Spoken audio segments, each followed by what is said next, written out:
बहुत पुरानी बात है, दक्षिण भारत में एक राजा राज्य करता था। राजा का राज्य समुद्र के किनारे था। राजा को भोजन के साथ मछलियां खाने का बहुत शौक था। बिना मछलियों के राजा का भोजन अधूरा रहता था। एक बार की बात है, राजा के राज्य में बहुत तेज तूफान आया, जिसके कारण कोई भी मछुआरा मछली पकड़ने के लिए समुद्र में नहीं जा सका।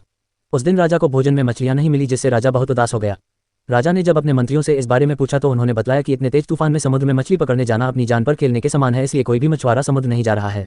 राजा ने घोषणा करवाई कि जो भी समुद्र से ताजी मछलियां लाएगा उसे मुंह मांगा इनाम दिया जाएगा। राजा की घोषणा सुनकर मछुआरों के मन में लालच तो आया, किंतु कोई भी मछुआरा अपनी जान जोखिम में डालने के लिए तैयार नहीं हुआ।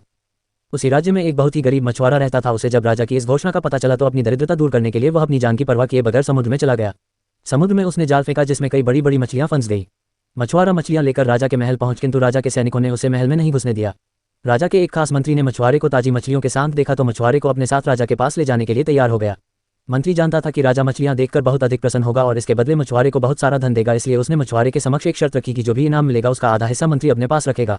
मछुआरा मंत्री की बात मान गया और मंत्री मछुआरे को लेकर राजा के पास पहुंचा।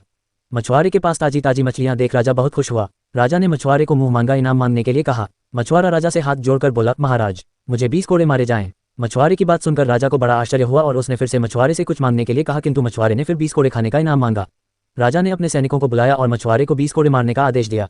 सैनिकों ने मछुआरे को कोड़े मारना शुरू किया। 10 कोड़े खाने के बाद मछुआरा राजा से बोला, महाराज मुझे आप जो भी इनाम देंगे उसका आधा हिस्सा मुझे मेरे हिस्सेदार को देना पड़ेगा, इसलिए बाकी के 10 कोड़े मेरे हिस्सेदारी को दे दिए जाएं। मछुआरे की बात सुनकर राजा को फिर आश्चर्य हुआ और राजा ने उसके हिस्सेदार का नाम पूछा। मछुआरा मंत्री की तरफ इशारा करते हुए बोला, महाराज यही मेरे हिस्सेदार हैं, इन्होंने ही मुझे आपके पास लाने के बदले प्राप्त इनाम का आधा हिस्सा मांगा है। राजा ने मंत्री की ओर देखा तो मंत्री ने शर्म से अपना सर झुका लिया।